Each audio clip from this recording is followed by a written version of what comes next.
Hello friends, तो कैसे हो आप सब। स्वागत है आपका एएमआईएस बाय ईशू शर्मा पर। दोस्तों, आप सभी जानते हैं कि हमने एक सीरीज शुरू की है और वो हमने कहाँ से की है, भारतीय राज्य व्यवस्था पूर्वालोकन की मैंने एक बुक ली हुई है। और इसमें 1992 से लेकर 2023 तक जितने भी आईएएस की परीक्षा, यूपीएससी या फिर स्टेट पीसीएस, किसी भी स्टेट पीसीएस की परीक्षा में जो भी क्वेश्चन बने हैं सारे इसमें दिए हुए हैं टॉपिक वाइज। वही मैं आपको करवाने जा रही हूँ। सबसे पहले हमने नीति निर्देशक तत्व यानी कि डीपीएसपी का टॉपिक लिया था। उसके बाद हमने कल मूल कर्तव्यों का टॉपिक लिया था और आज हमारा जो टॉपिक है वो रहेगा राष्ट्रपति। आपको पता ही है कि ये सब चैप्टर इतने इम्पोर्टेंट हैं, पॉलिटी के सबसे इम्पोर्टेंट चैप्टर जो है उनको हम पहले करेंगे। तो आज हम टॉपिक करने वाले हैं राष्ट्रपति का, जबकि राष्ट्रपति के टॉपिक के कुछ 20 क्वेश्चन हमने कल कर लिए थे, क्योंकि ये टॉपिक थोड़ा लेंथी है और क्वेश्चन भी इससे ज़्यादा बने हुए हैं। तो कुछ क्वेश्चन मैंने कल की क्लास में करवा रखे हैं, तो आप क्लास 2 में जाके देख लेना। ये क्लास 3 हमारी, तीसरा ही दिन आज इस क्लास को। तो अगर आपने चैनल को सब्सक्राइब नहीं किया तो जल्दी से जल्दी चैनल को सब्सक्राइब कर लीजिए। और चलो हम अपनी सीरीज की शुरुआत करते हैं फर्स्ट क्वेश्चन के साथ।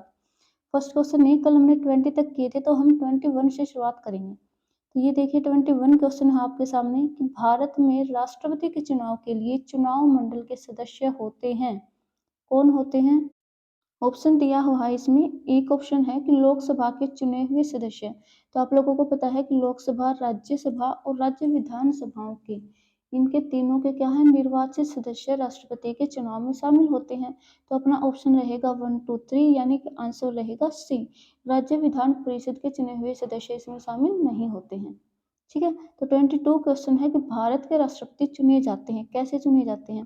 केवल राज्यसभा के सदस्यों द्वारा? नहीं, ऐसा नहीं है। केवल लोकसभा के सदस्यों द्वारा? बिल्कुल नहीं। केवल राज्य के विधानसभाओं और लोकसभाओं के सदस्यों द्वारा, या फिर राज्यसभा, लोकसभा और राज्य विधानसभाओं के निर्वाचित सदस्यों द्वारा। तो ये जो इन्होंने डी ऑप्शन दिया है ना, इसमें तीनों की तीनों बात आ गई है कि लोकसभा के भी निर्वाचित सदस्य इन्होंने कह दिया है, राज्यसभा के भी और राज्य विधानसभाओं के भी। तीनों के जो निर्वाचित सदस्य होते हैं वो इसमें राष्ट्रपति के चुनाव में जो है सम्मिलित होते हैं। आंसर हमारा रहेगा डी। 23 क्वेश्चन है, भारत का राष्ट्रपति चुना जाता है, कैसे चुना जाता है भारत का राष्ट्रपति? लोकसभा द्वारा, राज्यसभा द्वारा या संसद सदस्यों द्वारा या संसद व राज्य विधानसभाओं के सदस्यों द्वारा? तो इसका ऑप्शन आयोग ने नहीं दिया है और बुक में भी इसका आंसर नहीं दिया है, क्योंकि इन्होंने सीधा सा कह रखा कि भाई लोकसभा द्वारा। ऐसा नहीं हो सकता। क्यों नहीं हो सकता? क्योंकि उन्होंने ये नहीं कहा है ना निर्वाचित सदस्य या फिर मनोनीत सदस्य, है ना। तो इसमें तो सभी आ जाएंगे, तो ऐसा तो इसका आंसर आएगा नहीं। तो इसके हम आंसर, अगर इसमें होता ऑप्शन कि लोकसभा के निर्वाचित सदस्य, राज्यसभा के निर्वाचित सदस्य, तो हम वो लगा देते। तो इसमें कोई भी मतलब जो है आंसर इसका सही नहीं रहेगा। जो ऑप्शन दिए हुए हैं इनमें से कोई भी इसका आंसर नहीं आएगा। 24 क्वेश्चन है, निम्नलिखित में कौन राष्ट्रपति के चुनाव प्रकरण के लिए सही नहीं है, यानी कि राष्ट्रपति के चुनाव से संबंधित क्या नहीं है, क्या गलत है इसमें, वो ऑप्शन हमें देखना, गलत ऑप्शन को ढूंढना है। पदस्थ राष्ट्रपति की पदावधि से पूर्व उत्तराधिकारी का चुनाव अवश्य हो जाना चाहिए। सेकंड ऑप्शन है कि राष्ट्रपति अपना पदभार ग्रहण करने की तिथि से 5 वर्ष तक पद पर रहेंगे। ये भी बिल्कुल सही है आपके। हमारे जो राष्ट्रपति होते हैं 5 वर्ष के लिए अपना पद ग्रहण करते हैं। और पहला जो ऑप्शन था ये भी सही है कि जब अगर वो अपना पद त्याग कर रहे हैं तो उससे पहले हमें क्या करना है कि दूसरे राष्ट्रपति को चुनाव को मतलब करवा लेना है। थर्ड ऑप्शन है कि राष्ट्रपति का उत्तराधिकारी आने तक कार्यकाल की समाप्ति पर भी वह पद पर बना रहेगा, यानी कि अगर कोई राष्ट्रपति नहीं है, चुनाव हो रहा है, उनके आने तक जो पुराने राष्ट्रपति होंगे वही उस पद पर बने रहेंगे। फिर डी है कि निर्वाचक मंडल के अपूर्ण होने के आधार पर राष्ट्रपति का चुनाव स्थगित किया जा सकता है। बिल्कुल गलत है ये, क्योंकि अगर निर्वाचक मंडल अपूर्ण है यानी किसी स्टेट की लोकसभा भंग है, राज्यसभा तो भंग हो ही नहीं सकती, ये तो एक स्थायी सदन है। अगर कोई लोकसभा भंग है यानी निर्वाचक मंडल अपूर्ण हो गया, तो उस आधार पर हम क्या है, राष्ट्रपति के चुनाव को रोकेंगे नहीं। इसलिए कहा गया कि अगर कोई भी निर्वाचक मंडल अपूर्ण है तो उसके बेस पर हम राष्ट्रपति के चुनाव को नहीं रोक सकते कि चलो भाई स्टेट की जो लोकसभा है और वो अपूर्ण है यानी कि भंग हो गई है या फिर मतलब है नहीं, तो उसकी वजह से हम राष्ट्रपति के चुनाव को नहीं रोकेंगे। और ये चीज़ इसमें गलत है, इन्होंने कहा कि स्थगित किया जा सकता है, बिल्कुल नहीं किया जा सकता। तो ऑप्शन हमारा 24 का रहेगा डी। 25 क्वेश्चन है कि भारत के राष्ट्रपति के उम्मीदवार के प्रस्ताव का अनुसमर्थन किया जाना चाहिए, कम से कम कितने निर्वाचकों द्वारा किया जाना चाहिए? तो ये हमारा 10 निर्वाचकों द्वारा, 20 निर्वाचकों द्वारा, ये आएगा 50 निर्वाचकों द्वारा। ठीक है। इसका आंसर आएगा 50 और वो इसमें दे नहीं रखा है, इसलिए इसका ऑप्शन कुछ भी नहीं रहेगा। इस आंसर में से कुछ भी नहीं रहेगा, 50 आएगा आंसर इसका। 26 क्वेश्चन है, ये देखो यहाँ आप डिटेल में देखो, राष्ट्रपति एवं उपराष्ट्रपति निर्वाचन अधिनियम 1952 के तहत भारत के राष्ट्रपति पद के उम्मीदवार के लिए कम से कम 50 निर्वाचकों का प्रस्ताव होना आवश्यक है, तथा साथ ही साथ कम से कम 50 निर्वाचकों द्वारा इस प्रस्ताव का अनुसमर्थन यानी अनुमोदक। राष्ट्रपति के चुनाव के लिए हमें 50 निर्वाचक चाहिए और 50 अनुमोदक चाहिए। ये बात मैंने कल भी बताई थी और हमने ये जो क्वेश्चन किया था 23 इस पे भी मैंने लिखा हुआ था 50 प्रस्ताव 50 अनुमोदक। तो इसमें ये ऑप्शन कहीं दिया हुआ नहीं है ना, ये देखिए, देखो इसमें 15, 20, 10, 5 ये सब ऑप्शन दिए है, तो इसमें से कोई भी आंसर नहीं आएगा। हमें चाहिए 50 अनुमोदक और 50 प्रस्तावक। 26 क्वेश्चन पे चलते हैं कि भारत में राष्ट्रपति चुनाव के निर्वाचक मंडल में विधानसभा के निर्वाचित सदस्यों के मत का मूल्य किसके बराबर होता है? राज्य की जनसंख्या को अगर हम भाग कर दें कि राज्य की विधानसभा में निर्वाचित सदस्यों की संख्या मल्टीप्लाई 100 की जनसंख्या। उसके बाद ऑप्शन बी दिया है कि एक निर्वाचित संसद सदस्य के मत का मूल्य कैसे निकालेंगे कि सभी निर्वाचित विधानसभा सदस्यों के मतों का कुल मान भाग में निर्वाचित सदस्यों की कुल संख्या। तो इसमें हमारा जो ये वाला ऑप्शन है ना, कि अगर हमें निकालना है एक निर्वाचित संसद के सदस्य के मत का मूल्य, तो हम निकालेंगे सभी निर्वाचित विधानसभा सदस्यों के मत का मूल्य और भाग दे देंगे इसको निर्वाचित संसद सदस्यों की कुल संख्या से। तो हमारा ऑप्शन इसमें जो है बी रहेगा। 26 था। 27 पे चलते हैं कि क्या है, भारत के राष्ट्रपति के निर्वाचन के संदर्भ में निम्नलिखित कथनों पर विचार कीजिए। प्रत्येक एमएलए के वोट का मूल्य अलग अलग राज्यों में अलग अलग होता है। बिल्कुल सही बात है, प्रत्येक एमएलए के वोट का मूल्य अलग अलग राज्यों में अलग अलग होगा। लोकसभा के सदस्यों के वोट का मूल्य राज्यसभा के सदस्यों के वोट के मूल्य से अधिक होता है, ऐसा नहीं है, ये गलत है। तो इसमें हमारा जो कथन है सिर्फ वो सही रहेगा, ठीक है, वन कथन जो है वो सही रहेगा। 27 का हमारा आंसर रहेगा ए। और 28 क्वेश्चन है, राष्ट्रपति के निर्वाचन में राज्य का मुख्यमंत्री मतदान देने के लिए पात्र नहीं होता है यदि, मतलब राष्ट्रपति का निर्वाचन हो रहा है और उसमें मुख्यमंत्री मतदान नहीं कर सकता। क्यों नहीं कर सकता? ऐसा क्या कारण हो सकता है? यदि वह स्वयं प्रत्याशी है, ऐसा नहीं हो सकता, तो दे सकता है, वोट दे सकता है। उसे राज्य विधानमंडल के निचले सदन में अपना बहुमत सिद्ध करना शेष हो तब भी वो दे सकता है। वह राज्य विधानमंडल में उच्च सदन का सदस्य हो। उच्च सदन बोले तो अगर वो राज्यसभा का सदस्य है तो वो राष्ट्रपति के निर्वाचन में मतदान देने के लिए पात्र नहीं है, ठीक है। तो हमारा आंसर रहेगा सी। 29 क्वेश्चन है कि भारत के राष्ट्रपति के चुनाव में राज्य की विधानसभा के प्रत्येक निर्वाचित सदस्यों के वीटो की संख्या उस राज्य की जनसंख्या को विधानसभा की कुल निर्वाचित सदस्य संख्या द्वारा विभाजित कर प्राप्त भागफल की 1000 के गुणकों के बराबर होती है। वर्तमान स्थिति 1997 में जनसंख्या से तात्पर्य किस वर्ष की जनसंख्या द्वारा लिया गया? तो ये मैंने कल बताया था आपको कि 1971 की जनसंख्या से ये जो फॉर्मूला है ये अपनाया जा रहा है, ठीक है। 42वें संविधान संशोधन 1976 के अनुसार राष्ट्रपति के निर्वाचन में, देखो आईएएस में आया हुआ क्वेश्चन है 1997 में, कि राष्ट्रपति के निर्वाचन में जनसंख्या से आसन 1971 की जनगणना द्वारा अभी निश्चित जनसंख्या से है और 84वें संशोधन अधिनियम 2001 द्वारा इसे अब वर्ष 2026 तक 26 के पश्चात की पहली जनगणना के सुसंगत आंकड़े प्रकाशित होने तक के लिए, मतलब इसी कोड को लागू करते रहेंगे हम, ठीक है। तो हमारा आंसर इसमें सी रहेगा कि ये जो हम कोड ले रहे हैं ना मत निकालने के लिए, तो ये हम 1971 की जनगणना के आधार पर हम इस कोड का यूज करते आ रहे हैं 1971 से। अब क्वेश्चन नंबर 30 है कि राष्ट्रपति के उम्मीदवार के लिए क्या आवश्यक नहीं है? क्या आवश्यक नहीं है भाई? पढ़ा लिखा होना आवश्यक नहीं है। देख लो, क्या आवश्यक नहीं है? 35 वर्ष की आयु हो उसकी, ये बहुत जरूरी है। पढ़ा लिखा हो, ये बिल्कुल जरूरी नहीं है। सांसद चुने जाने की योग्यता रखता हो, ये भी है।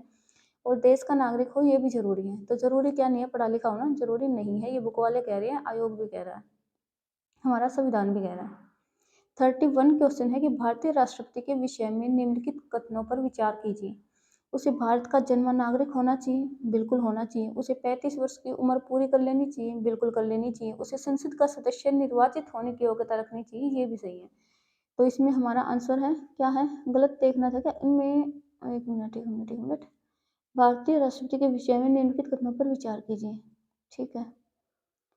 भारत का नागरिक होना चाहिए, बिल्कुल। 35 वर्ष की आयु होनी चाहिए, बिल्कुल। संसद का सदस्य निर्वाचित होने की योग्यता होनी चाहिए। भाई इसमें आएगा आंसर पूरा, मतलब 1 2 3 तीनों के तीनों सही है। इसमें ये आंसर इसमें जो है ये गलत दिया हुआ है, क्योंकि अभी हमने देखा है कि देखो 35 वर्ष की आयु होनी चाहिए, और संसद चुने जाने की योग्यता रखता हो और उसे संसद का सदस्य निर्वाचित होने की योग्यता रखनी चाहिए। बिल्कुल, ये तीनों के तीनों सही हैं। इसमें तो तीनों ऑप्शन आएँगे 1, 2, 3, इसमें ऐसा ऑप्शन दिया हुआ नहीं है कुछ भी, ठीक है?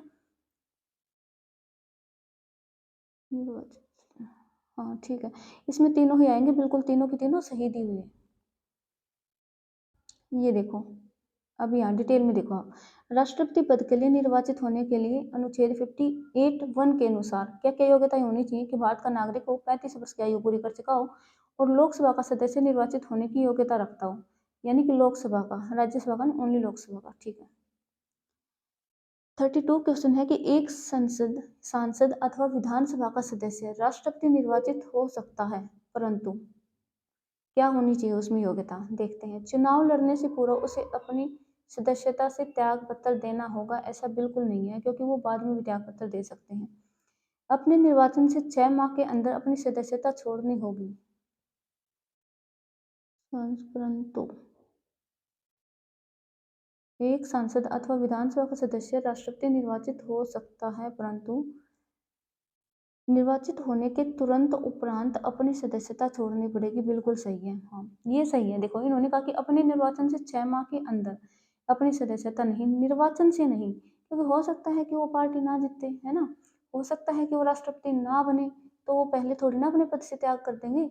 तो वो मतलब निर्वाचित होने के बाद जो है अपनी सदस्यता को छोड़ेंगे, ठीक है? तो आंसर अपना सी रहेगा इसमें। 33 क्वेश्चन है कि भारत का राष्ट्रपति कितनी बार पुनः चुनाव के लिए पात्र होता है? कितनी भी बार वो चुनाव लड़ सकते हैं? एक बार अगर वो जीत गए, दूसरी बार, तीसरी बार, जितने मन चाहे, ऐसे मतलब इसमें कोई लिमिट नहीं दी हुई है संविधान में, कितनी बार ही लड़ सकते हैं। तो उनका जितनी बार जी करें उतनी बार वो उतनी ही बार वो चुनाव को पुनः लड़ सकते हैं, ठीक है? तो आंसर इसमें अपना रहेगा डी, कितनी भी बार।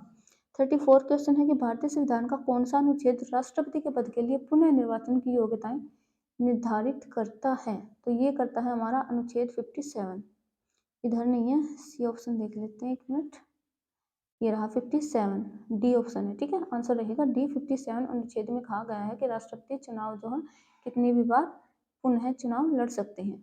35 क्वेश्चन है, अगर भारत के राष्ट्रपति के चुनाव में कोई विवाद है तो उस विवाद को कौन सुलझाएगा? तो उसको हमारा उच्चतम न्यायालय, कौन? सर्वोच्च न्यायालय। यानी कि आंसर रहेगा सी।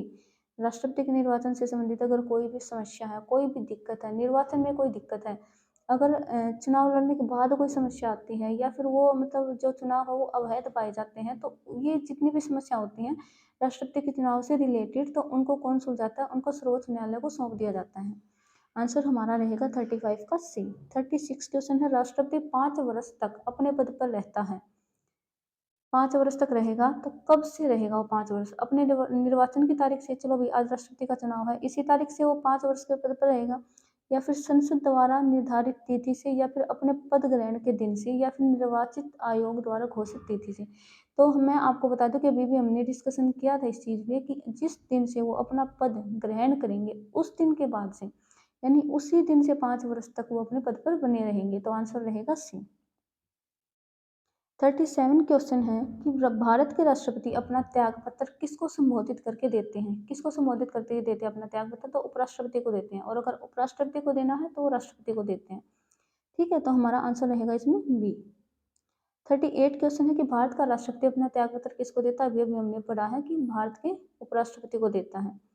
38 का आंसर रहेगा बी। 39 क्वेश्चन है कि भारत के राष्ट्रपति को उसके पद से हटाया जा सकता है। कौन हटा सकता है और कैसे हटाया जा सकता है? ये हमने कल डिटेल में पढ़ा था, लेकिन अब क्वेश्चन में भी देख लेते हैं। जिन लोगों ने कल वाली क्लास नहीं देखी है वो यहाँ डिटेल में देख लो। इसका आंसर तो आएगा संसद के द्वारा। कैसे? महाभियोग लगाकर। कैसे? 14 दिन पहले सूचना देकर। अभी इसमें देख लेते हैं डिटेल में। अनुच्छेद 56 के खंड क के उपखंड ख के अनुसार संविधान का अतिक्रमण करने पर, यानी कि संविधान का उल्लंघन करने पर राष्ट्रपति को आर्टिकल 61 में उपबंधित 61 राष्ट्रपति पर महाभियोग चलाने की प्रक्रिया दी हुई है। आर्टिकल 61 में रीति से संसद द्वारा चलाए गए महाभियोग के माध्यम से हटाया जा सकता है। यानी लोकसभा और राज्यसभा यानी संसद के दोनों सदन मिलकर राष्ट्रपति पर क्या महाभियोग चला सकते हैं अगर उन्होंने संविधान का अतिक्रमण किया है, यानी संविधान का उल्लंघन किया है। तो सिर्फ एक ही स्थिति में जो है राष्ट्रपति को हटाया जा सकता है, ठीक है? तो हमारा आंसर रहेगा 39 का डी, यानी कि संसद द्वारा हटाया जा सकता है। 40 क्वेश्चन है कि भारतीय संविधान के किस अनुच्छेद के तहत राष्ट्रपति पर महाभियोग चलाया जा सकता है। अभी अभी हमने देखा है कि अनुच्छेद 61 के द्वारा, अनुच्छेद 61 के द्वारा। 41 क्वेश्चन है कि भारत के राष्ट्रपति को महाभियोग द्वारा हटाने की प्रक्रिया निम्नलिखित में से किस अनुच्छेद में वर्णित है। तो 61 में वर्णित है। मैंने अभी 39 क्वेश्चन में बताया था ना, अंडरलाइन कर रखा है कि 61 राष्ट्रपति पर महाभियोग चलाने की प्रक्रिया दी हुई है आर्टिकल 61 में। 41 आंसर रहेगा बी। 42 क्वेश्चन है कि भारत के राष्ट्रपति को कार्य अवधि की समाप्ति से पहले भी पद से हटाया जा सकता है। कैसे हटाया जा सकता है? महाभियोग द्वारा हटाया जा सकता है। ठीक है। 43 क्वेश्चन है कि भारत पर राष्ट्रपति पर महाभियोग का आरोप संसद के किस सदन द्वारा लगाया जा सकता है। तो मैंने अभी बताया था ना कि संसद द्वारा महाभियोग चलाकर हम राष्ट्रपति को हटा सकते हैं। तभी मैंने एक लाइन बोली थी कि राज्यसभा या लोकसभा, इसका दोनों सदन में से कोई भी सदन इसको जो है, मतलब किसी भी सदन द्वारा इसमें महाभियोग चलाया जा सकता है राष्ट्रपति पर। तो इसमें दिया हुआ है कि लोकसभा, राज्यसभा, इसमें दोनों ऑप्शन दिए हुए हैं। और फिर ये भी दिया हुआ है कि संसद के किसी भी सदन द्वारा। अगर यही ऑप्शन नहीं होते ना, बी और सी, सिर्फ लोकसभा होता तो हम उसमें लगा देते, लेकिन अब दोनों दिए हुए हैं तो दोनों को लगाएंगे, क्योंकि दोनों ही सदन जो है इसमें महाभियोग चला सकते हैं। तो आंसर हमारा 43 का रहेगा सी। 44 क्वेश्चन है, भारतीय संविधान के निम्नलिखित अनुच्छेदों में से कौन सा भारतीय राष्ट्रपति के महाभियोग से संबंधित है। तो आर्टिकल 61 है। 44 आंसर रहेगा आर्टिकल 61 यानी कि सी। 45 क्वेश्चन है, निम्न में से भारत के राष्ट्रपति पर महाभियोग लगाने का अधिकार किसे है। तो संसद के दोनों सदनों को हमने अभी भी देखा है। 46 क्वेश्चन है कि संविधान के उल्लंघन के आधार पर राष्ट्रपति के विरुद्ध किसके द्वारा महाभियोग लगाया जा सकता है। देखो, एक ही क्वेश्चन को 4-5 बार घुमा फिरा के पूछा गया है। और पीसीएस मेंस में और पीसीएस मतलब स्टेट पीसीएस, यूपी पीसीएस में, प्रीलिम्स और आईएएस की परीक्षा में भी, प्रीलिम्स में भी बहुत बार क्वेश्चन आते हैं। राष्ट्रपति का टॉपिक इतना इंपॉर्टेंट है, बहुत ज़्यादा क्वेश्चन इससे बनते हैं। अभी आप इसी में देख लोगे कि कितने क्वेश्चन बने हुए हैं इस टॉपिक से। 150 के करीब क्वेश्चन बने हुए हैं। और पहले जो मैंने क्वेश्चन करवा दिए हैं 20, उनको भी आप जरूर देख लेना, क्योंकि इसमें जो डिटेल होती है ना शुरू की, जैसे राष्ट्रपति का हमने टॉपिक लिया तो उसमें जो डिटेल पढ़ाई है वो डिटेल देखनी बहुत ही जरूरी है। तो हम कौन से क्वेश्चन पे थे? हम थे 46 पे कि संविधान के उल्लंघन पर राष्ट्रपति पर संविधान के उल्लंघन के आधार पर राष्ट्रपति के विरुद्ध किसके द्वारा महाभियोग चलाया जा सकता है। तो संसद के किसी भी सदन द्वारा चलाया जा सकता है। आंसर रहेगा डी। 47 क्वेश्चन है, भारत के राष्ट्रपति पर महाभियोग चलाने के लिए कम से कम कितने दिन पूर्व की सूचना आवश्यक है। यानी कि अगर संसद द्वारा राष्ट्रपति महाभियोग चलाया जा रहा है या चलाने वाले हैं, ऐसा कुछ मतलब प्लान है संसद का, तो उनको कितने दिन पहले सूचना देनी होगी। तो उनको देनी होगी भाई 14 दिन पहले इन्फॉर्मेशन देनी होगी राष्ट्रपति को। आंसर हमारा रहेगा 47 बी। 48 क्वेश्चन है, निम्नलिखित में से कौन सा भारत के राष्ट्रपति के निर्वाचक गण का तो भाग है, परंतु उसके महाभियोग अधिकरण का भाग नहीं है। यानी कि वो राष्ट्रपति के निर्वाचन में तो भाग लेते हैं, उसमें वोट दे सकते हैं, मतदान कर सकते हैं, लेकिन जब उसके हटाने की बात आती है, महाभियोग चलाने की बात आती है, तो उसमें वो अपना मतलब जो है भाग नहीं ले सकते। तो ऐसा कौन है? ये है राज्यों की विधानसभाएं, क्योंकि लोकसभा, राज्यसभा, और देखो एक चीज और, लोकसभा और राज्यसभा और राज्यों की विधानसभा, ये तीनों कौन से होते हैं? जो राष्ट्रपति के चुनाव में शामिल होते हैं, जबकि राज्य की विधान परिषद इनके चुनाव में शामिल नहीं होती। लेकिन अगर बात हटाने की आ जाए तो राज्य की विधानसभाएं हटाने में शामिल होती हैं, जबकि राज्य की विधान परिषदें हटाने में शामिल नहीं होती। 49 क्वेश्चन की भारत के राष्ट्रपति के महाभियोग की प्रक्रिया है। भारत के राष्ट्रपति के महाभियोग की प्रक्रिया क्या है? अर्धन्यायिक प्रक्रिया है, न्यायिक प्रक्रिया है, विधायी प्रक्रिया है या कार्यपालिका प्रक्रिया है। तो ये अर्धन्यायिक प्रक्रिया है। आंसर हमारा रहेगा 49 का ए। 50 क्वेश्चन है कि राष्ट्रपति का रिक्त स्थान भर लिया जाना चाहिए। तो ये 6 माह के अंदर भर लिया जाना चाहिए, बहुत जरूरी है। ठीक है, ज्यादा से ज्यादा ये टाइम दिया गया कि ज्यादा से ज्यादा 6 माह के अंदर भर लिया जाना चाहिए। ठीक है। 51 हमारा क्वेश्चन रहेगा ये, पदासीन राष्ट्रपति की पदावधि की समाप्ति से भिन्न किसी कारण से उत्पन्न होने वाली रिक्ति की दशा में रिक्ति भरने के लिए निर्वाचन अवश्य हो जाना चाहिए। तो कितने माह में हो जाना चाहिए? 6 माह के भीतर, 1 वर्ष के भीतर या 9 माह के भीतर। मैंने अभी अभी आपको बताया है कि किसी भी वजह से हो जाओ, चाहे मृत्यु की वजह से हो, या फिर महाभियोग द्वारा पद त्याग की वजह से हो, या फिर कोई और रीजन हो, या फिर मतलब उन्होंने स्वयं पद का त्याग कर दिया, किसी भी वजह से अगर राष्ट्रपति का पद खाली हो जाता है तो 6 महीने के अंदर उसको दोबारा से चुनाव करवाने की जरूरत हो जाती है। ठीक है, मतलब ये मैंडेटरी है कि हमें 6 माह के अंदर चुनाव करवाना ही पड़ेगा राष्ट्रपति का। 52 क्वेश्चन है कि भारत में राष्ट्रपति की मृत्यु, पद त्याग अथवा हटाए जाने पर पद में हुई रिक्ति को भरने की समय सीमा क्या है। अब आप देख लो, ये 4 बार ये क्वेश्चन आ चुका, 4 बार रिपीटेड क्वेश्चन है ये। तो कितने माह है, ये 6 माह की अवधि दी गई है। ठीक है, 52 का आंसर रहेगा डी। जब राष्ट्रपति मृत्यु, त्यागपत्र, पदच्युत या अन्य कारणों से अपने कर्तव्यों को नहीं निभा सकता, तो उपराष्ट्रपति कितने समय तक राष्ट्रपति के रूप में कार्य करेगा। तो वही बात है, वही 6 माह तक कार्य कर सकेगा वो। क्योंकि अगर वो योग्य नहीं है पद संभालने के लिए, अगर वो योग्य नहीं है तो हमें क्या करना पड़ेगा, उनका पद खाली होने वाला है, और खाली होने वाला है तो हमें चुनाव करवाना पड़ेगा। चुनाव हम करवाएंगे 6 महीने में, तो 6 महीने तक तो वही उस पद पर काम करेंगे ना। तो आंसर हमारा रहेगा डी। 54 क्वेश्चन है, यदि मृत्यु, त्यागपत्र हटाए जाने की स्थिति में भारत के राष्ट्रपति पद रिक्त हो जाए तो उस पद का कार्यभार कौन संभालेगा। तो उस पद का कार्यभार उपराष्ट्रपति संभालेंगे। ठीक है, पर मान लो मृत्यु हो गई, ठीक है, तो ये तो है नहीं कि 6 महीने बाद चुनाव होगा तो 6 महीने तक पद खाली रहेगा, ऐसा नहीं है। तब उस टाइम पे राष्ट्रपति के पद को कौन संभालेंगे, उपराष्ट्रपति संभालेंगे। उपराष्ट्रपति कौन होते हैं, राज्यसभा के सभापति होते हैं। लेकिन अगर वो उस टाइम पे मान लो कि राष्ट्रपति का पद खाली है, उपराष्ट्रपति उसके पद को संभाल रहे हैं, राष्ट्रपति के पद को, तो उसमें क्या है, जो उनका राज्यसभा का जो पद है ना, उपसभा का, वो खाली हो जाता है उनका, और वो टोटली बस सिर्फ राष्ट्रपति के पद को संभालते हैं, और जो उनको सुख सुविधाएं दी जाती हैं वो भी राष्ट्रपति के पद के अकॉर्डिंग ही दी जाती हैं। ठीक है, तो आंसर हमारा 54 का रहेगा सी। 55 क्वेश्चन है, यदि भारत के राष्ट्रपति का पद रिक्त हो जाए और उपराष्ट्रपति भी नहीं हो, तब कौन राष्ट्रपति का पद संभालेगा। अब तो हमने देखा भी राष्ट्रपति का पद खाली हो गया तो उपराष्ट्रपति ने संभाल लिया, लेकिन अगर उपराष्ट्रपति भी नहीं है तो कौन संभालेगा, तो संभालेंगे भारत के महान्यायवादी यानी कि CJI। ठीक है, तो आंसर हमारा, एक मिनट, नहीं सॉरी सॉरी, महान्यायवादी नहीं संभालेंगे, मैंने गलत टिक कर रखा है, इसमें आएगा सर्वोच्च न्यायालय का मुख्य न्यायाधीश। ठीक है, सर्वोच्च न्यायालय का मुख्य न्यायाधीश, बिल्कुल। 55 का हमारा आंसर रहेगा डी। 56 है कि यदि किसी समय राष्ट्रपति और राष्ट्रपति दोनों का पद रिक्त हो जाए तब राष्ट्रपति का कार्य कौन संभालेगा। तो ये आ गया ना, भारत के प्रधान न्यायाधीश यानी कि वही सर्वोच्च न्यायालय का मुख्य न्यायाधीश या भारत के प्रधान न्यायाधीश। ठीक है, तो आंसर इसमें रहेगा हमारा 56 का सी। 57 क्वेश्चन है, यदि राष्ट्रपति और उपराष्ट्रपति का पद खाली हो तो भारत के राष्ट्रपति के पद पर कौन होता है। तो ये होंगे भारत के मुख्य न्यायाधीश। ठीक है, तो आंसर हमारा 57 का रहेगा बी। अब ये क्वेश्चन भी देखो आप कितनी बार रिपीट हुआ है, और अलग अलग तरीके से, मतलब एक ही क्वेश्चन को घुमा फिरा के उसी को पूछ लिया जाता है, उसी में हम लोग जो है अटक जाते हैं। 58 क्वेश्चन है, यदि भारत में राष्ट्रपति एवं उपराष्ट्रपति का पद एक ही समय पर खाली हो, फिर से वही क्वेश्चन है, तो राष्ट्रपति के पद पर अस्थायी तौर पर कौन रहेगा। तो ये रहेंगे सर्वोच्च न्यायालय के मुख्य न्यायाधीश। ठीक है, आंसर रहेगा बी। 59 क्वेश्चन है, अपने कार्यकाल के दौरान भारत के राष्ट्रपति के विरुद्ध किसी भी न्यायालय में मुकदमा नहीं चलाया जा सकता। गलत है, चलाया जा सकता है। कारण दिया गया है क्योंकि राष्ट्रपति की पद संविधान के ऊपर होता है। नहीं, राष्ट्रपति का पद संविधान के ऊपर नहीं होता है। देखो, कथन और कारण दोनों गलत हैं, ऐसा इसमें ऑप्शन कुछ दिया ही नहीं है। कथन सही है परंतु कारण गलत है, कथन गलत है कारण सही है। देखो, इसमें ना दोनों चीज गलत है, कथन भी गलत है और कारण भी गलत है। और ABCD अगर हम चारों में देखें तो किसी में इन्होंने ये दिया नहीं है कि कथन और कारण दोनों गलत है, तो इसलिए इसमें से आंसर हम नहीं निकाल पाएंगे। हम नीचे डिटेल देखते हैं।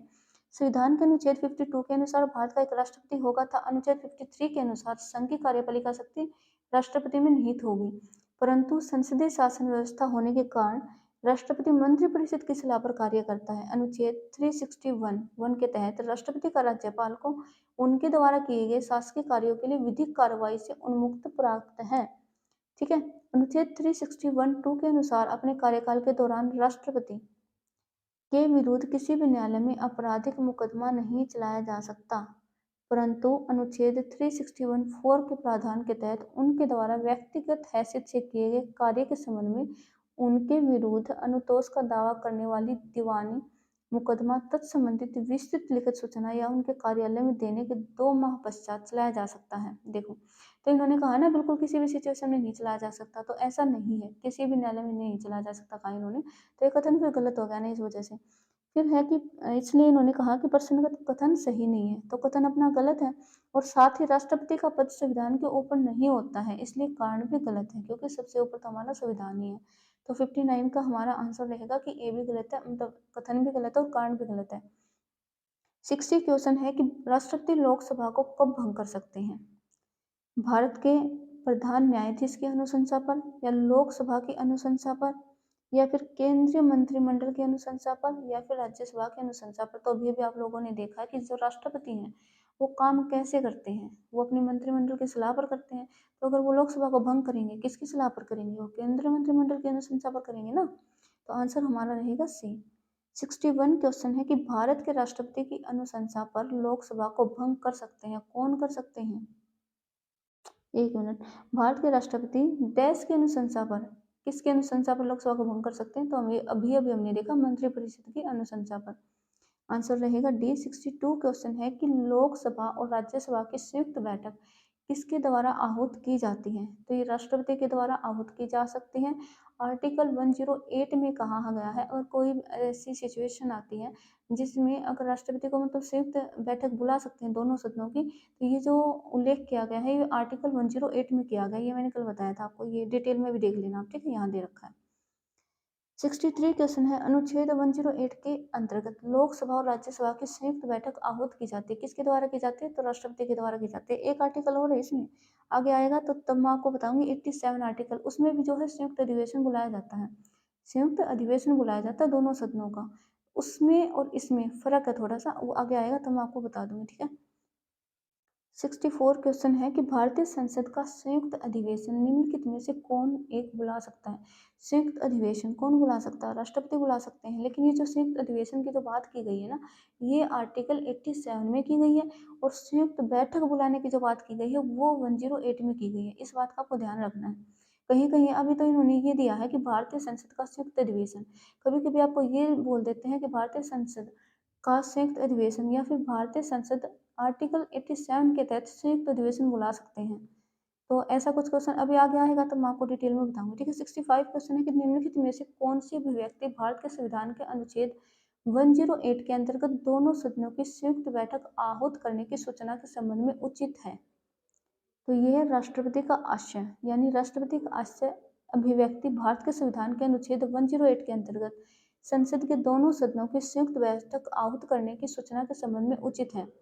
संविधान के अनुच्छेद 108 के अनुसार राष्ट्रपति किसी विधेयक पर कुछ दशाओं में दोनों सदनों की संयुक्त बैठक आहूत कर सकता है। राष्ट्रपति विधेयक पर विचार विमर्श करने और मत देने के प्रयोजन के लिए सदनों को संयुक्त बैठक में अधिवेशित होने के लिए आहूत करने कि अपने आशय की सूचना यदि वे बैठक में है तो संदेश द्वारा, यदि वे बैठक में नहीं है तो लोक अधिसूचना द्वारा देगा। यानी कि अगर हमारे राष्ट्रपति क्या है संयुक्त बैठक बुला रहे हैं तो उनको कारण देना होता है, भाई मैंने ये बैठक क्यों बुलाई है। तो या तो वो पहले ही मतलब बैठक से पहले दे सकते हैं, लिखित सूचना देकर दे देते हैं कि इस मैटर में जो है संयुक्त बैठक को बुलाया गया है। तो बस यही कहा गया है इसमें, और ज्यादा कुछ नहीं है। 66 क्वेश्चन है कि संसद के दोनों सदनों की संयुक्त बैठक बुलाने के लिए भारत के संविधान के अनुच्छेद 108 के तहत निम्नलिखित में से किसकी आवश्यकता है? तो इसमें राष्ट्रपति के आशय की आवश्यकता है। 67 क्वेश्चन है, भारत के राष्ट्रपति से संबंधित निम्नलिखित कथनों में से कौन सा एक सही नहीं है? सही नहीं है, गलत बताना है, गलत कौन सा है? वह संसद का एक संगठक भाग है, बिल्कुल है। भारत के राष्ट्रपति की बात हो रही है ना। वह दोनों सदनों में चर्चा में भाग ले सकता है, बिल्कुल नहीं ले सकता, क्योंकि राष्ट्रपति को लोकसभा से चुना जाता है और वो लोकसभा में ही भाग ले सकते हैं। सी है वह प्रत्येक वर्ष, अच्छा गलत देखना था ना, तो बी हमारा इसमें गलत है, और आंसर हमारा 67 का रहेगा बी, ठीक है। 68 क्वेश्चन है, कथन और कारण दिया गया है। कथन है कि राष्ट्रपति संसद का भाग है, ये बिल्कुल सही है कि राष्ट्रपति संसद का भाग है। कारण क्या है? क्योंकि संसद के दोनों सदनों द्वारा पारित विधेयक बिना राष्ट्रपति की स्वीकृति के कानून नहीं बन सकता। ये तो वही दोनों सदनों के कोई भी विधेयक हो बिना राष्ट्रपति की सहमति के वो कानून बन ही नहीं सकता। तो दोनों के दोनों कथन और कारण दोनों बिल्कुल सही हैं, और जो व्याख्या है इसकी यानी जो स्पष्टीकरण है वो भी आर ए का सही कर रहा है। तो आंसर हमारा रहेगा ए, यानी कि ए और आर दोनों सही हैं, था आर ए का सही स्पष्टीकरण है। 69 क्वेश्चन है, एक विधेयक जो संसद में प्रस्तुत किया जाता है कौन सी क्रिया के बाद अधिनियम बन जाता है? तो वह राष्ट्रपति की सहमति के बाद अधिनियम बनेगा। जब तक वो कागज पे लिखा हुआ है, जब तक वो राष्ट्रपति के पास गया हुआ है, और अगर राष्ट्रपति उसको सहमति नहीं देते हैं तो वो विधेयक ही रहेगा, वो कानून नहीं बनेगा। वो कानून तब बनेगा तब राष्ट्रपति उस पर अपनी सहमति दे देंगे कि हाँ ठीक है इसको कानून बना दिया जाए। अगर वो उस पर सहमति अपनी दे देते तब वो विधेयक कानून बनता है, जब तक वो विधेयक ही रहता है, ठीक है। तो 69 का हमारा आंसर रहेगा क्या? बी। 70 क्वेश्चन है कि भारत के राष्ट्रपति ने जिस एकमात्र मामले में अपनी वीटो शक्ति का प्रयोग किया वह कौन-सा मामला था? तो हमें बताना है कि ऐसे कौन से राष्ट्रपति थे जिन्होंने एक मामला आया था ऐसा, वो कौन-सा मामला था जिस पर राष्ट्रपति ने अपनी वीटो शक्ति का प्रयोग किया था? आप लोगों को पता ही होगा कि राष्ट्रपति के पास 3 वीटो शक्तियाँ होती हैं, ठीक है? 3 इसमें डिटेल में पढ़ लेते हैं। एक तो होती है जैसे आत्यंतिक वीटो शक्ति और एक होती है जैसे अपनी सहमति ना देने वाली, मतलब अगर वो चाहे, उनके पास कोई विधेयक आया, अगर वो चाहे तो उस पे सहमति दे सकते हैं। अगर वो चाहे तो उस पर अपनी सहमति रोक सकते हैं। अगर वो चाहे तो उस विधेयक को अपनी पॉकेट में डाल सकते हैं, यानी कहीं तो सीधा-सा मतलब कि उस विधेयक को हमेशा-हमेशा के लिए किसी निश्चित तारीख भी ना दें कि इस तारीख तक मैं इस पे सहमति दूँगा, नहीं दूँगा, मतलब वो उस पर विचार ही ना करें। तो उसको कहते हैं पॉकेट वीटो। तो अब हम देखते हैं, तो ये एक मामला था, वो था भारतीय डाकघर संशोधन विधेयक। ये एक ऐसा मामला था जिस पर राष्ट्रपति ने अपनी वीटो शक्ति का प्रयोग किया था। उस टाइम पे अगर पूछा जाए कि भाई राष्ट्रपति कौन था, कौन से ऐसे राष्ट्रपति थे जिन्होंने इस शक्ति का प्रयोग किया था, तो वो थे ज्ञानी जेल सिंह। देखिए आप डिटेल में देखोगे, पेप्सू विनियोग विधेयक के मामले में 1954 में राष्ट्रपति डॉक्टर राजेंद्र प्रसाद ने आत्यंतिक वीटो, जबकि ये अलग चीज़ है, ठीक है? राष्ट्रपति जो डॉक्टर राजेंद्र प्रसाद थे, उन्होंने आत्यंतिक वीटो शक्ति का प्रयोग किया था, लेकिन यहाँ बात हो रही है पॉकेट वीटो की। जबकि 1986 में राष्ट्रपति ज्ञानी जेल सिंह ने भारतीय डाकघर संशोधन विधेयक पर पॉकेट वीटो का इस्तेमाल किया था। अर्थात संसद द्वारा पारित विधेयक को अनिश्चित काल के लिए लंबित रखना। मैंने कहा ना कि कोई सूचना ही ना दे कि इस पर सहमति दी जाएगी, नहीं दी जाएगी, वो अपने विचार को वहीं रोक लें उस विधेयक पर। तो उसको कहते हैं अनिश्चित काल के लिए कोई सूचना नहीं देना या अनिश्चित काल के लिए किसी विधेयक को रोक लेना, उसको कहते हैं पॉकेट वीटो। इस शक्ति का उपयोग किया था किसने? राष्ट्रपति ज्ञानी जेल सिंह ने किया था। और मामला क्या था? मामला था भारतीय डाकघर संशोधन विधेयक था, ठीक है। 71 हमारा क्वेश्चन है, निम्न में से किस राष्ट्रपति ने एक शक्ति का प्रयोग किया किया था जिसे संवैधानिक शब्दावली में जेबी विशेषाधिकार कहा जाता है? जेबी विशेषाधिकार किसे कहा जाता है? तो ये कहा जाता है ज्ञानी जेल सिंह, जेबी, ज्ञानी जेल सिंह, ठीक है। वर्ष 1986 में भारत के राष्ट्रपति ज्ञानी जेल सिंह ने भारतीय डाकघर संशोधन विधेयक के संबंध में जेबी निषेधाधिकार का प्रयोग किया था। उल्लेखनीय है कि जब राष्ट्रपति दोनों सदनों द्वारा पारित बिल को अपने पास असीमित समय सीमा के लिए लंबित रखता है, यानी असीमित समय के लिए, अर्थात वह इस पर सहमति देने या रोकने की न तो घोषणा करता है और न ही इसे पुनर्विचार के लिए लौटाता है, इसे संवैधानिक शब्दावली में जेबी निषेधाधिकार यानी कि पॉकेट वीटो कहा जाता है। मैंने अभी आपको बताया है कि सीधी सी बात, सिंपल सी बात एक समझ लो कि कोई विधेयक आ गया है लोकसभा और राज्यसभा से पास होकर राष्ट्रपति के पास, वो उस पर ना तो अपनी सहमति देते हैं, ना वो कोई सूचना देते हैं कि भाई मैं इस पे सहमति दूंगा, ना फिर वो उसको पुनर्विचार के लिए वापस भेजते हैं लोकसभा, ऐसा उसके पास, राज्यसभा के पास, लो भाई इसको, इसमें थोड़ा संशोधन करो और ये मिस्टेक है इसमें, आप इसको दोबारा से कर लो। ऐसा भी नहीं है, वो अपनी सहमति बिल्कुल रोक सकते हैं कि यानी उन्होंने अपने, उनके हाथ में कागज आया, उन्होंने देखा, अपनी पॉकेट में डाल दिया या फिर कहीं भी डाल दिया कचरे में, तो उसको हम कहेंगे पॉकेट वीटो, ठीक है। अपनी सहमति को रोक लेना और उसके बारे में कोई भी जानकारी ना देना, ये होता है पॉकेट वीटो। 72 क्वेश्चन है, भारतीय संविधान के किस अनुच्छेद के अंतर्गत राष्ट्रपति संसद के दोनों सदनों द्वारा पारित बिल पर अपनी स्वीकृति रोक सकते हैं?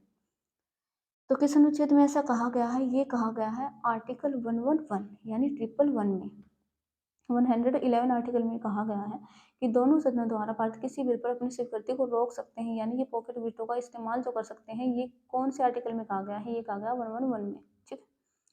73 क्वेश्चन है, जब कोई विधेयक संसद के दोनों सदनों द्वारा पारित कर दिया गया है तो निम्नलिखित में से किसको उस विधेयक पर अनुमति रोकने का अधिकार प्राप्त है? तो सिर्फ राष्ट्रपति को है, क्योंकि लोकसभा और राज्यसभा ने तो उसको पारित ही कर दिया है, तो फिर किसके पास जाएगा? राष्ट्रपति के पास जाएगा। कौन अपनी सहमति रोक सकता है उस पर? तो राष्ट्रपति ही रोक सकते हैं।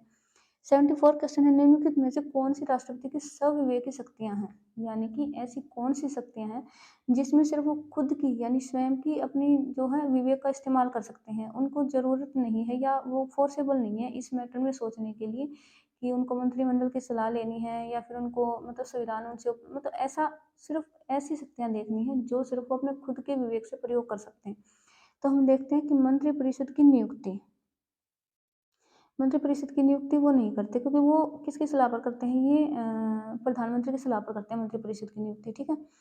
तो इसमें है विधेयक को आपत्तियों सहित वापस भेजना, विधेयक को आपत्तियों सहित वापस भेजना, बिल्कुल ये सही है। इसमें खुद का अभी-अभी मैंने बताया था कि इनके पास जो राष्ट्रपति के पास ना अपनी शक्तियाँ होती हैं, कौन-कौन सी होती हैं कि विधेयक को अपने पास रखने की, वापस पुनर्विचार के लिए वापस भेजने की और एक होती है पॉकेट वीटो। ये 3 कल मैंने बहुत ही डिटेल में बताया था, तो आप कल वाली क्लास देख लेना और इसमें डिटेल में बताऊँगी तो क्लास बिल्कुल रह जाएगी, बहुत ज़्यादा क्वेश्चन इस टॉपिक के, ठीक है? तो ये जो विधेयक का आपत्तियों सहित वापस भेजना, इसका मतलब है कि पुनर्विचार के लिए भेजना किसी विधेयक को, तो ये राष्ट्रपति की स्वविवेकी शक्ति है, यानी खुद का विवेक इसमें जो है अपना इस्तेमाल कर सकते हैं वो। फिर है विधेयक को रोक कर रखना, ये भी मैंने अभी बताया है कि राष्ट्रपति के पास शक्ति होती है कि वो विधेयक को रोक कर रख सकते हैं। फिर है क्षमा प्रदान करना और फिफ्थ है फिर संयुक्त अधिवेशन की अधिसूचना जारी करना, ये संसद को संदेश भेजना और न्यायाधीशों की नियुक्ति करना। 1 मिनट, संयुक्त अधिवेशन की अधिसूचना जारी करना नहीं, ये पहले नहीं करेंगे। न्यायाधीशों की नियुक्ति करना, ये राष्ट्रपति का काम है, ठीक है? हाँ, ये अपने विवेक के अनुसार ही न्यायाधीशों की नियुक्ति करते हैं। तो हमारे इसमें रहेगा सेकंड सही था, थर्ड सही था और ये सिक्स्थ लास्ट वाला, सिक्स्थ संसद को संदेश भेजना ये वाला। तो हमारा आंसर ये रहेगा लास्ट वाला ई, ठीक है? 74 का हमारा आंसर रहेगा ई। 75 क्वेश्चन है, निम्न में से किस विषय पर राष्ट्रपति के लिए मंत्रिपरिषद से सलाह लेना आवश्यक नहीं है? यानी ऐसा कौन सा विषय है कि राष्ट्रपति मंत्रिपरिषद की सलाह ना भी लें तो कोई दिक्कत नहीं है, वो खुद के ही विवेक का इस्तेमाल करेंगे। तो ये हमारा जो राजदूतों की नियुक्ति करना नहीं, विधेयकों पर स्वीकृति देना। देखो अभी हमने पढ़ा है कि ये इनकी स्वयं की विवेक है, स्वयं के विवेक के अनुसार इस पर जो है अपनी स्वीकृति देते हैं, इस पर विधेयक पर। तो बी ऐसा एक मैटर है जिस पर इन्हें मंत्रिपरिषद की सलाह लेने की आवश्यकता नहीं है। 75 का आंसर रहेगा बी। 76 क्वेश्चन है, संविधान के अनुसार इनमें से राष्ट्रपति की विधायी शक्ति कौन सी है? कौन सी है विधायी शक्ति? संसद का सत्र आहूत करना नहीं, ये इनकी स्वविवेक शक्ति है। संसद का सत्रावसान करना, संसद की बैठक स्थगित करना या फिर अध्यादेश जारी करना, ये है विधायी शक्ति। ये कानूनी है, ये संविधान में बताया गया है कि जो अध्यादेश जारी कर सकते हैं, कौन कर सकते हैं? राष्ट्रपति कर सकते हैं। तो आंसर 76 का रहेगा डी। आप ये थोड़ी डिटेल देख लेना इसकी, ठीक है? लो स्क्रीनशॉट ले लेना। 77 क्वेश्चन है, निम्नांकित में से कौन सी राष्ट्रपति की स्वविवेकी शक्तियां हैं? तो अब बहुमत दल के नेता को प्रधानमंत्री नियुक्त करना, ये स्वविवेक शक्ति नहीं है उनकी। संसद का अधिवेशन बुलाना ना, किसी विधेयक को आपत्तियों सहित संसद के पास वापस भेजना, यानी किसी विधेयक को पुनर्विचार के लिए भेजना। अभी हमने देखा कि ये तो इनकी शक्ति है स्वविवेक की। फिर है मंत्रिपरिषद के सदस्यों की नियुक्ति नहीं, ये प्रधानमंत्री की सलाह पर जो है इनकी नियुक्ति करते हैं। फिर राज्यपाल द्वारा भेजे गए विधेयक पर स्वीकृति देना, ऐसा नहीं है। किसी विधेयक को रोक कर रखना, ये भी इनकी स्वविवेक की शक्ति है। फिर किसी विषय से संबंधित जानकारी के लिए प्रधानमंत्री से कहना, ये भी है। किसी परामर्श पर मंत्रिपरिषद से पुनर्विचार हेतु कहना, यानी किसी परामर्श पर मंत्रिपरिषद से पुनर्विचार हेतु कहना, उन्होंने कोई सलाह दी है तो वो कह सकते हैं ना कि इस पर आप पुनर्विचार कर लीजिए, थोड़ा सोच लीजिए। तो ये जो है थर्ड, सिक्स्थ, सेवन्थ और एट्थ। तो हमारा आंसर इसमें इधर नहीं है ऑप्शन में। एक मिनट, कहाँ रह गया आंसर इसका? एक मिनट, ये रहा इधर ऑप्शन सी में, देखिए आप, सी में नहीं है हमारा, ये ऑप्शन ई में है। थर्ड, फोर्थ, सेवन्थ और एट्थ, देखिए इधर थर्ड, फोर्थ, सेवन्थ और एट्थ, ठीक है? तो आंसर हमारा 77 का रहेगा ई। 78 क्वेश्चन है, जब केंद्रीय मंत्रिमंडल ने वर्ष 2002 में चुनावी सुधारों अध्यादेश में बिना किसी बदलाव के उसे राष्ट्रपति को वापस भेजा, तब राष्ट्रपति ने भारतीय संविधान के कौन से अनुच्छेद के अंतर्गत उसे अपनी सहमति दी? यानी सीधा सा ये पूछना चाहते हैं कि किसी भी विधेयक पर अगर वो अपनी सहमति देते हैं तो ऐसा आर्टिकल किस में कहा गया है? तो ये आर्टिकल 123 में कहा गया है। अनुच्छेद 123 राष्ट्रपति के अध्यादेश जारी करने संबंधी शक्तियों का वर्णन करता है, ठीक है? तो विकल्प सी सही है। 79 क्वेश्चन है, संविधान के किस अनुच्छेद के अंतर्गत भारत के राष्ट्रपति को अध्यादेश जारी करने की शक्ति प्रदत्त है? यानी किस आर्टिकल में कहा जो है राष्ट्रपति की शक्ति दी गई है कि वो इस आर्टिकल से, इस आर्टिकल के अनुसार जो है अध्यादेश जारी कर सकते हैं। ये अभी हमने पढ़ा अनुच्छेद 123 के तहत, ठीक है? तो हम ना अभी क्वेश्चन की थोड़ी स्पीड बढ़ा लेते हैं, ठीक है? क्योंकि बहुत ही ज़्यादा क्वेश्चन है और क्लास ऐसे तो 1 घंटे से लंबी चल जाएगी। 80 क्वेश्चन की भारत के संविधान के किस अनुच्छेद के अधीन भारत के राष्ट्रपति को अध्यादेश जारी करने की शक्ति प्राप्त है? तो ये है आर्टिकल 123। हम 3 बार ये क्वेश्चन देख चुके हैं। फिर राष्ट्रपति द्वारा जारी एक अध्यादेश संसद के सत्र शुरू होने के बाद कितने समय तक रखा जाना आवश्यक है? तो ये हमारा आंसर आएगा 6 सप्ताह तक, यानी कि 1.5 महीने तक जो है इसको रखा जा सकता है। 82 क्वेश्चन है, निम्नलिखित में से किसकी नियुक्ति भारत के राष्ट्रपति द्वारा की जाती है? भारत के राष्ट्रपति द्वारा किसकी नियुक्ति की जाती है? वित्त आयोग के अध्यक्ष की? बिल्कुल। योजना आयोग के उपाध्यक्ष की? नहीं। संघ राज्य क्षेत्र का मुख्यमंत्री? बिल्कुल। तो 1 और 3 यानी कि आंसर रहेगा अपना सी। वित्त आयोग के अध्यक्ष की और संघ राज्य क्षेत्र का मुख्यमंत्री, इनकी जो नियुक्ति किसके द्वारा की जाती है? राष्ट्रपति के द्वारा की जाती है। 83 क्वेश्चन है, निम्नलिखित में से राष्ट्रपति किसकी नियुक्ति करता है? किसकी नियुक्ति करते हैं राष्ट्रपति? भारत के महान्यायवादी की? बिल्कुल करते हैं। नियंत्रक एवं महालेखा परीक्षक की? ये तो बिल्कुल ही कहते हैं ना, इनके प्रसाद पर्यंत ही अपना पद धारण करते हैं। फिर एक राज्य का राज्यपाल, तो इन तीनों की ही नियुक्ति जो है किसके द्वारा की जाती है? राष्ट्रपति के द्वारा की जाती है। 83 का हमारा आंसर रहेगा डी। 84 क्वेश्चन है, निम्न में से भारत का राष्ट्रपति किसकी नियुक्ति नहीं करता? नियुक्ति किसकी नहीं करता है वो बताना है। उपराष्ट्रपति की, राज्यपाल की, प्रधानमंत्री की या मुख्य निर्वाचन आयुक्त की? तो उपराष्ट्रपति की नियुक्ति नहीं करते हैं। कौन नहीं करते हैं? राष्ट्रपति। ठीक है। राष्ट्रपति उपराष्ट्रपति की नियुक्ति नहीं करता है। अनुच्छेद 66 के अनुसार उपराष्ट्रपति का निर्वाचन संसद के दोनों सदनों के सदस्यों से मिलकर बनने वाले निर्वाचक गण के सदस्यों द्वारा किया जाता है, यानी इनका एक चुनाव किया जाता है। ठीक है। 85 क्वेश्चन है, संविधान असाधारण परिस्थितियों में राष्ट्रपति को राज्यपाल की 89 सॉरी सॉरी सॉरी संविधान असाधारण परिस्थितियों में राष्ट्रपति को राज्यपाल के कर्तव्यों के निर्वहन हेतु उपबंध कर सकता है। ऐसा कौन से आर्टिकल में कहा गया है? तो ये आर्टिकल 160 में कहा गया है। 86 क्वेश्चन है, भारतीय संविधान भारत के राष्ट्रपति को अधिकार नहीं देता। क्या अधिकार नहीं देता भारत का संविधान राष्ट्रपति को? प्रधानमंत्री की नियुक्ति का देता है, राज्य के मुख्यमंत्री की नियुक्ति का नहीं देता, यही नहीं देता।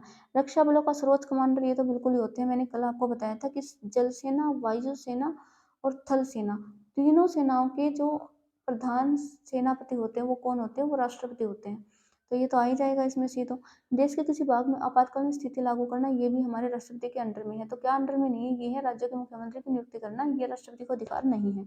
87 क्वेश्चन, भारतीय संविधान का कौन सा अनुच्छेद राष्ट्रपति को उच्चतम न्यायालय से परामर्श करने की शक्ति प्रदान करता है? यानी अगर उनको जरूरत है किसी भी मैटर पर विचार विमर्श करने की उच्चतम न्यायालय से, तो वो कर सकते हैं। ऐसा अनुच्छेद किस में कहा गया? ये अनुच्छेद 143 यानी कि आर्टिकल 143 में कहा गया है। 87 का आंसर रहेगा सी। 88 क्वेश्चन है, भारत के राष्ट्रपति की शक्तियों के बारे में निम्नांकित में से कौन एक सही नहीं है? राष्ट्रपति को सर्वोच्च न्यायालय के परामर्श को स्वीकार करना चाहिए? बिल्कुल नहीं करना चाहिए। करना भी चाहिए नहीं, कि मतलब ये इनकी मर्जी पर वो है, डिपेंड है। अगर मान लो उन्होंने कोई सलाह करनी थी, वो सलाह कर लिया, तो जरूरी थोड़ी है उन्होंने जो सलाह ली थी, उन्होंने जो सलाह दी है वो उसको माने ही नहीं, ना भी माने कोई दिक्कत नहीं है। तो उनके ऊपर फोर्सेबल नहीं है कि सर्वोच्च न्यायालय की जो उन्होंने परामर्श दिया है वो उसको माने ही। उन्होंने सलाह देते उनको माननी ही पड़ेगी, ऐसा नहीं है। तो यही गलत है। ठीक है। आपातकालीन शक्तियां ये तो राष्ट्रपति के अधीन है। राज्य में राष्ट्रपति शासन को आगे बढ़ाने की शक्ति ये भी राष्ट्रपति के अंडर में है। राष्ट्रपति सर्वोच्च न्यायालय के परामर्श को स्वीकार कर सकता है, अस्वीकार कर सकता है। तो ये भी बिल्कुल सही कहा गया है। देखो, राष्ट्रपति सर्वोच्च न्यायालय के परामर्श को स्वीकार भी कर सकता है और अस्वीकार भी कर सकता है। फोर्सेबल नहीं है वो किसी भी बात के लिए कि स्वीकार करे या अस्वीकार करे, वो उनकी खुद की इच्छा है। ठीक है। तो इसमें आंसर हमारा रहेगा ए, क्योंकि गलत बताना था, वो गलत दिया गया है ए में।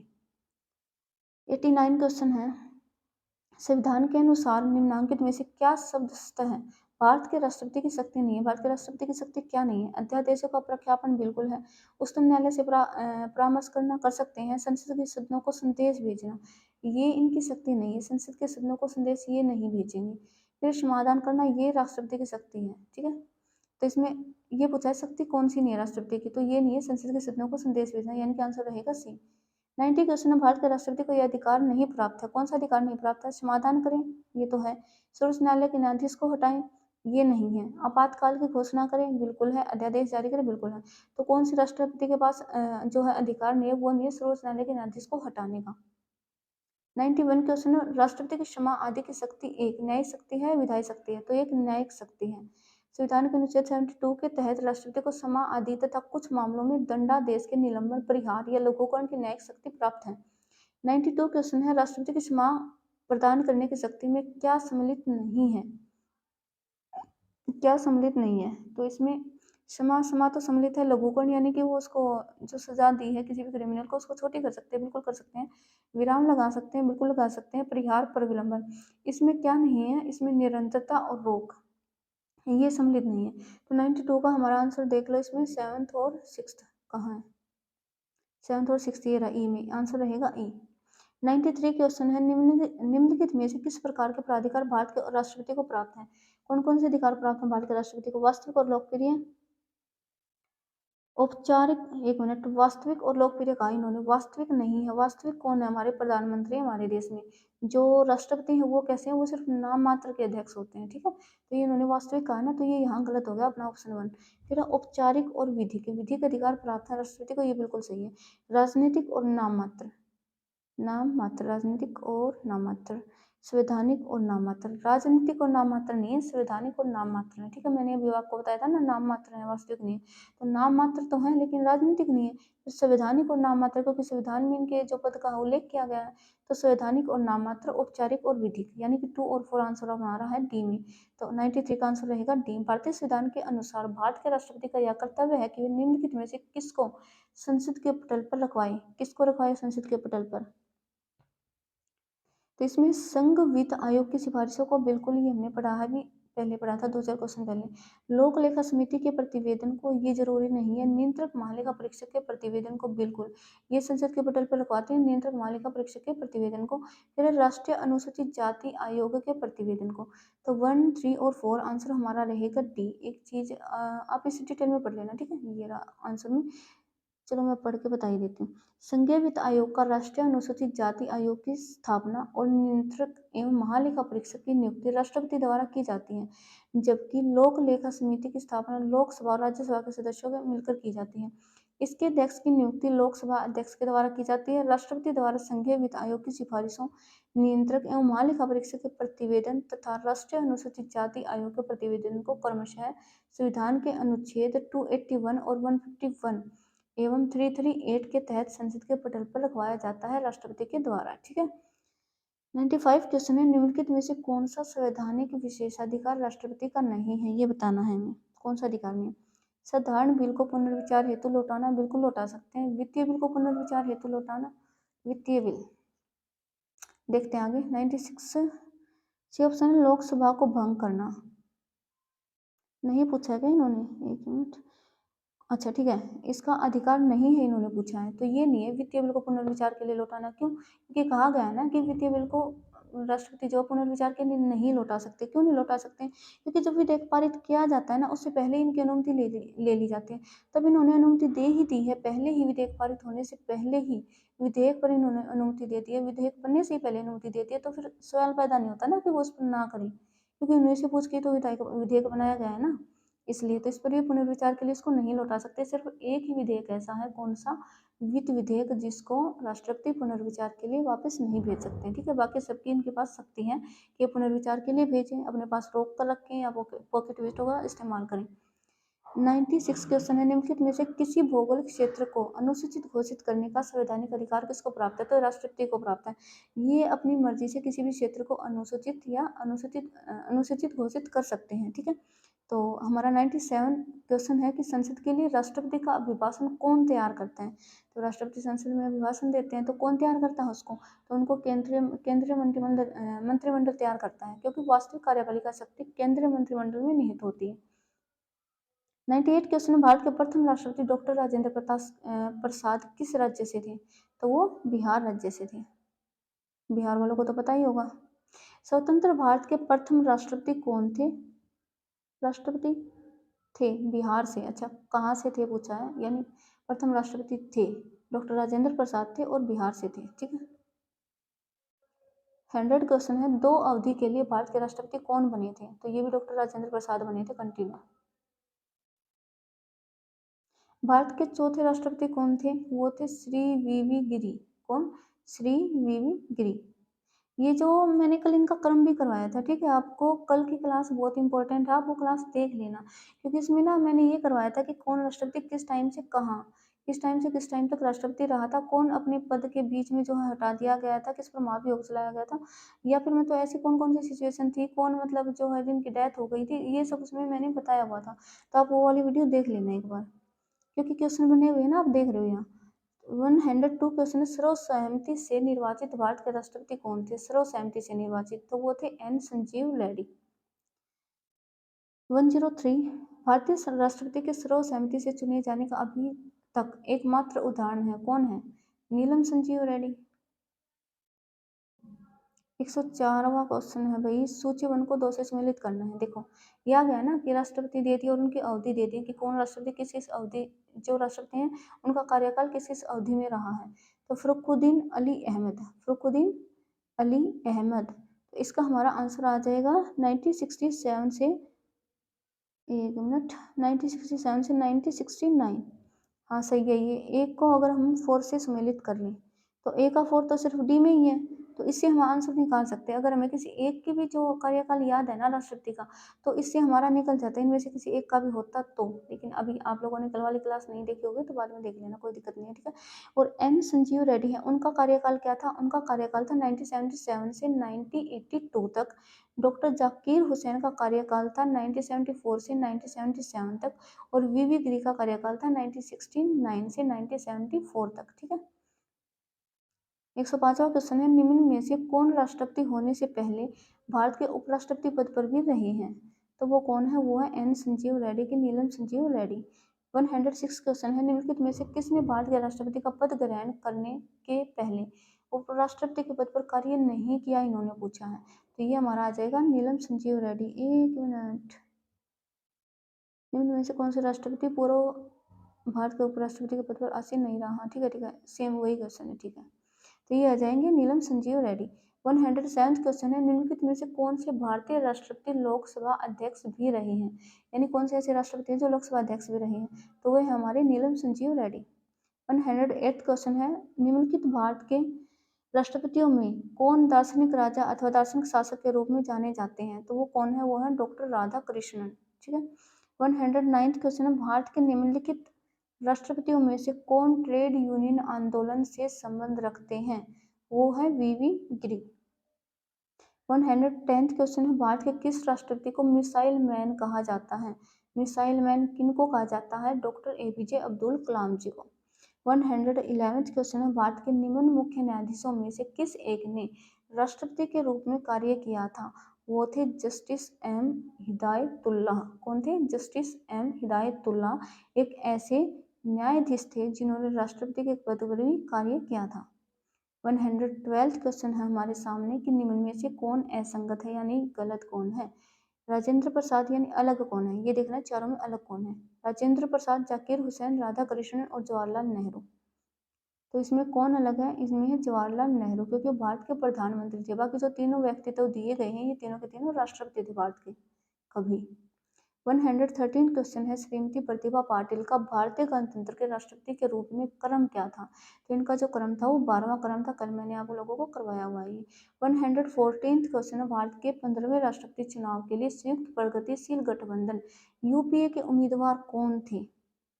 तो इसमें यशवंत सिन्हा भी थे और द्रौपदी मुर्मू भी थी। तो इसमें आ जाएगा एक से अधिक, इसलिए हमारा आंसर रहेगा ए। 115 क्वेश्चन है, भारत के पूर्व राष्ट्रपतियों में निम्नलिखित में से कौन बिहार का राज्यपाल रह चुका है? तो डॉक्टर जाकिर हुसैन। निम्नलिखित में से कौन राष्ट्रपति सर्वोच्च न्यायालय में उपस्थित हुए थे जब सर्वोच्च न्यायालय राष्ट्रपति के निर्वाचन विवाद की सुनवाई कर रहा था? तो वो कौन थे? वो थे वीवी गिरी। 107 क्वेश्चन है, राष्ट्रपति भवन को डिजाइन किया गया था, किसने किया था? एडविन ल्यूटियंस द्वारा। किसके द्वारा? एडविन ल्यूटियंस द्वारा भारत के राष्ट्रपति भवन को डिजाइन किया गया था। 108 क्वेश्चन नहीं है, ये हमारे क्वेश्चन जो है राष्ट्रपति के टॉपिक के यहाँ खत्म हो जाते हैं, ठीक है। एक मिनट, ठीक है, हाँ, यहाँ हमारे जो है क्वेश्चन खत्म हो जाते हैं। ये लास्ट क्वेश्चन था 117।